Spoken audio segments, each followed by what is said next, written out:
क्या आप मानेंगे अगर मैं कहूँ कि हमारे कई देवी देवता ऐसे हैं जो शारीरिक रूप से विकलांग हैं या कहें तो वो दिव्यांग हैं, और उनमें से कुछ ऐसे भी हैं जिनकी पूजा हम रोजाना करते हैं। डिसेबल्ड, जिसे स्पेशली एबल्ड भी कहा जाता है, ये वो कंडीशन है जब किसी व्यक्ति के शारीरिक, मानसिक, ऐंद्रिक और बौद्धिक विकास में किसी प्रकार की कमी होती है।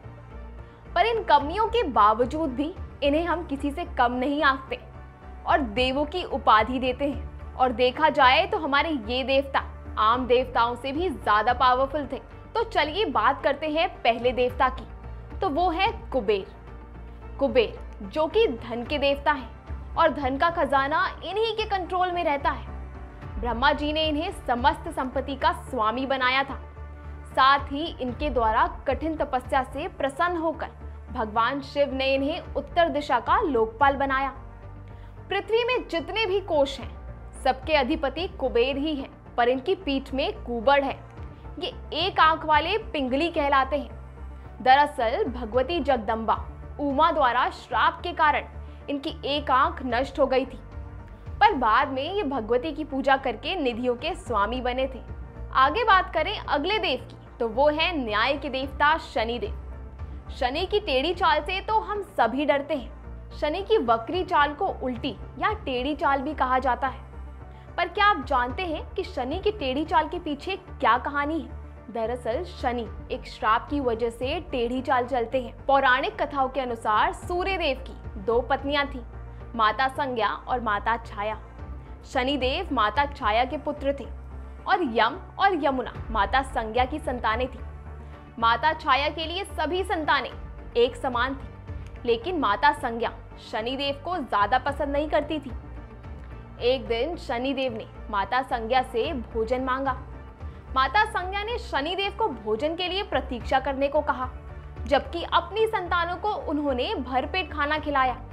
ये देखकर शनिदेव दुखी हुए और दोबारा माता संज्ञा से भोजन मांगा, जिस पर माता संज्ञा ने शनिदेव की माता छाया के लिए अपशब्द कहा।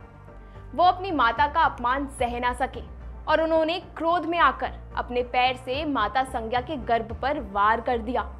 इस पर माता ने शनिदेव को श्राप दिया कि जिस पैर से शनिदेव ने उनके गर्भ पर वार किया है, वो पैर टूट जाए। हुआ भी ऐसा ही, और शनिदेव की दर्द भरी चीख से पूरा ब्रह्मांड हिल गया और त्रिदेव भी वहां प्रकट हो गए। शनिदेव ने पिता सूर्य को पुकारा और न्याय करने के लिए निवेदन किया। सूर्यदेव ने शनिदेव का पैर तो जोड़ दिया, लेकिन शनिदेव की चाल में फर्क आ गया और इस तरह से वो हमेशा के लिए दिव्यांग बन गए। अगले देव की बात करें तो वो है अरुण देव, जो कि भगवान सूर्य की घोर तपस्या करके उनके सारथी बने। कथा के अनुसार दक्ष प्रजापति की दो पुत्रियां थी, कद्रु और विंता। उन दोनों का विवाह महर्षि कश्यप से हुआ था। एक बार कद्रु ने कश्यप से 1000 बलशाली नागों को पुत्र रूप में मांगा और विंता ने 2 ऐसे पुत्रों की मांग की जो कद्रु के सारे नागों से भी ज्यादा बलवान हो। वरदान के फलस्वरूप विंता को 2 और कद्रु को 1000 अंडे मिले। 500 वर्ष बाद कद्रु के प्रथम अंडे में से शेषनाग, दूसरे में से वासुकी, तीसरे से तक्षक और बाकी अंडों से अन्य नागों का जन्म हुआ। किंतु इधर विंता के दोनों अंडों में से एक अंडा भी नहीं फूटा। उतावली होकर विंता ने एक अंडा खुद ही फोड़ दिया, जिसमें एक बलशाली गरुड़ जाति का पक्षी शिशु था, जिसके ऊपर का शरीर तो विकसित था, लेकिन नीचे का शरीर कच्चा रह गया। महर्षि कश्यप ने अपने इस पुत्र का नाम अरुण रखा। अरुण ने भगवान सूर्य की घोर तपस्या करके उनसे उनका सारथी बनने का वरदान मांगा था। अपनी माता की एक छोटी सी भूल के कारण अरुण देव पक्षीराज नहीं बन पाए। अगले देव की बात करें तो वो है हमारे प्रथम पूज्य गणेश जी। किसी भी पूजा पाठ के काम में सबसे पहले गणपति की पूजा की जाती है। भगवान गणेश को गजानन, एकाक्षर, विघ्नहर्ता, एक दंत के नाम से भी बुलाया जाता है। हम ये तो जानते ही हैं कि किस प्रकार भगवान शिव ने क्रोध में आकर गणेश जी का सिर धड़ से अलग कर दिया और इस वजह से उनको हाथी का सिर लगाना पड़ा।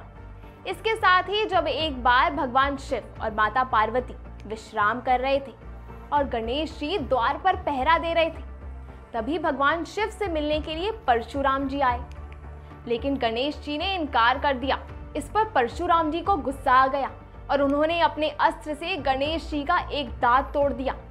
तभी से भगवान गणेश को एकदंत कहा जाता है। उम्मीद है हमारी ये वीडियो आपको पसंद आई होगी। वीडियो को लाइक करें, शेयर करें और बेल आइकन का बटन दबाना बिल्कुल ना भूलें। सनातन धर्म से जुड़ी और जानकारी के लिए बने रहें द कर्मा के साथ।